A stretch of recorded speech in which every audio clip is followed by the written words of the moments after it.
President Donald Trump entered office determined to overhaul U.S. trade policy. He argued America was losing out with jobs and factories moving overseas. His main weapon, tariffs, taxes on imported goods, to make foreign products more expensive and boost American-made alternatives. This marked a sharp break from decades of U.S. support for free trade. The America First agenda put U.S. interests above global cooperation, targeting trade deals seen as unfair. Trump believed tariffs would force other countries to negotiate better terms and bring jobs back home. The approach unsettled businesses reliant on global supply chains, who now faced unpredictable new costs. Economists warned of a looming trade war, countries retaliating with their own tariffs, raising prices. The administration rolled out tariffs on washing machines, solar panels, steel, and aluminum. Trump justified steel and aluminum tariffs as vital for national security, even targeting allies like Canada and Japan. This aggressive stance shocked the world and upended trade relationships. In March 2018, the Trump administration imposed steep tariffs, 25% on steel, 10% on aluminum, citing national security. The move hit not just rivals but key allies like Canada, Mexico, and the European Union. Canada, the largest supplier of steel and aluminum to the U.S., was stunned to be labeled a security risk. Japan, a close ally, was also targeted, signaling that America First applied to everyone. The administration hoped tariffs would protect U.S. producers and pressure other countries into better trade deals. But allies saw the move as protectionism, not security. They felt betrayed after decades of cooperation and rule following. The tariffs were also a bargaining chip in renegotiating deals like NAFTA. Instead of unity, the U.S. sparked confusion and anger among its closest partners. Canada and Japan now face tough choices: accept the new terms or fight back. The old rules of trade diplomacy were gone. The U.S. was willing to risk relationships to achieve its goals. Allies began to question the reliability of the U.S. as a trading partner. The world's trading system was suddenly in flux. Retaliation seemed inevitable. The global economic order was being rewritten in real time. The U.S. had thrown down the gauntlet. The response from allies would shape the next chapter. The stakes had never been higher. Canada responded swiftly to the U.S. tariffs. Prime Minister Justin Trudeau called the move insulting and announced retaliatory tariffs on American goods. Canada targeted products from politically sensitive U.S. states, whiskey from Kentucky, yogurt from Wisconsin, to pressure American lawmakers.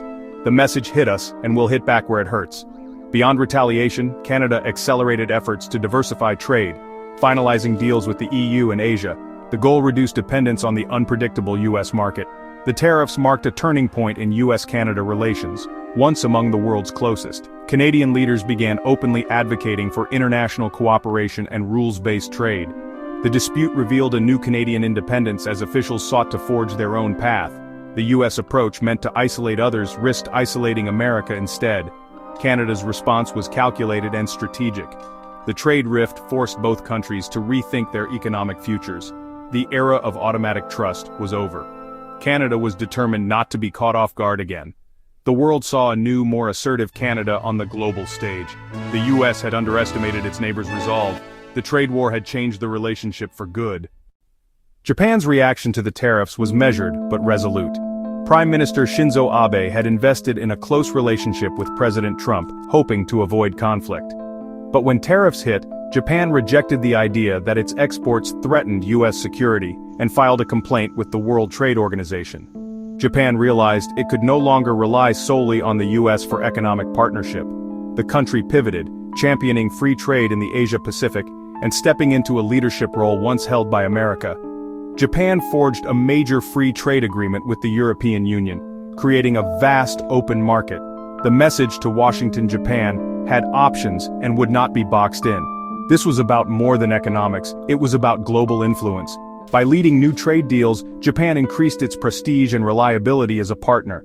Other countries, wary of U.S. unpredictability, found Japan's approach attractive. The tariffs, meant to show American strength, pushed Japan to become more independent and assertive. Japan was no longer just following America's lead, it was building new bridges and alliances. The U.S. had inadvertently created a new leader in global trade. Japan's transformation was underway.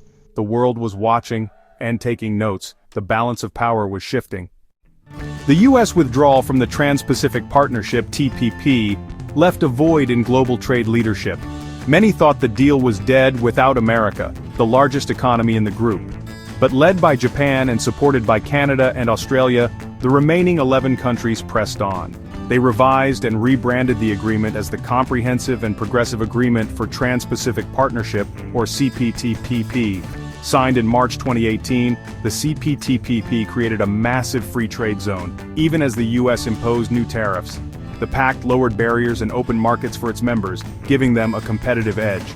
American businesses and farmers, now outside the bloc, faced new disadvantages.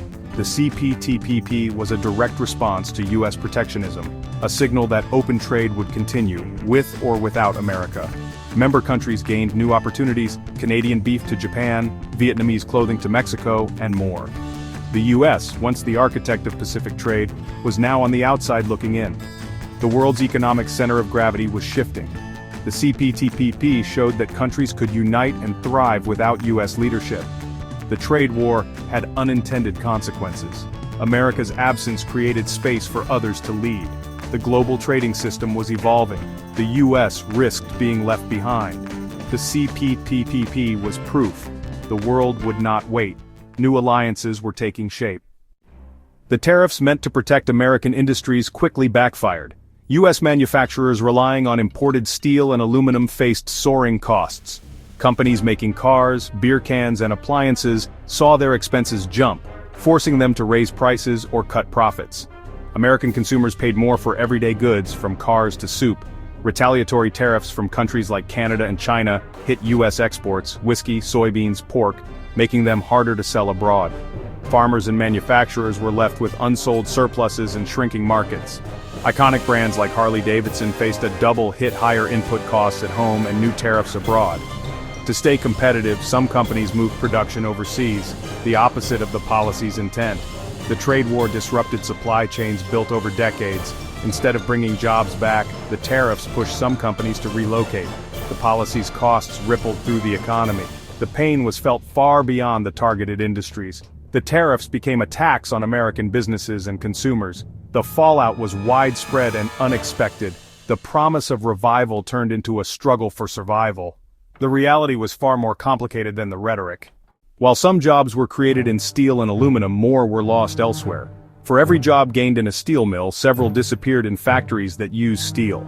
The Federal Reserve found a net loss of US manufacturing jobs due to tariffs. Higher material costs and lost export markets hit businesses nationwide. Small and medium-sized companies, not just big corporations, bore the brunt. Farmers suffered as China and others retaliated, slashing demand for US crops like soybeans. Prices plummeted, and many faced financial ruin. The government spent billions in aid to offset losses, an unintended cost of the trade war. The ripple effects touched every corner of the economy. The promise of a manufacturing boom proved elusive. Most workers faced layoffs, reduced hours, or uncertainty.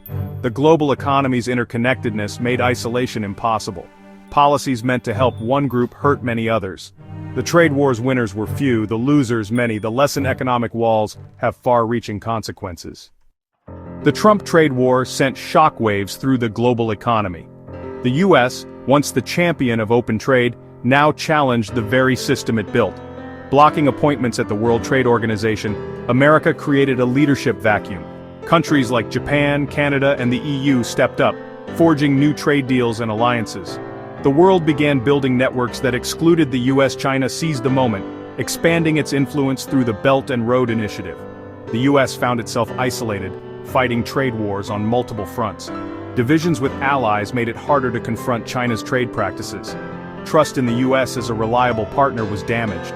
Countries learned that American policy could shift overnight. They moved to diversify trade, reducing dependence on the US market. The America First policy encouraged others to look elsewhere. The global order was being rebuilt without American leadership. The consequences are still unfolding. The world is now more fragmented, with new centers of power. The US role in global trade has changed, perhaps permanently. The landscape will never be the same. The Trump tariffs offer a lesson in unintended consequences.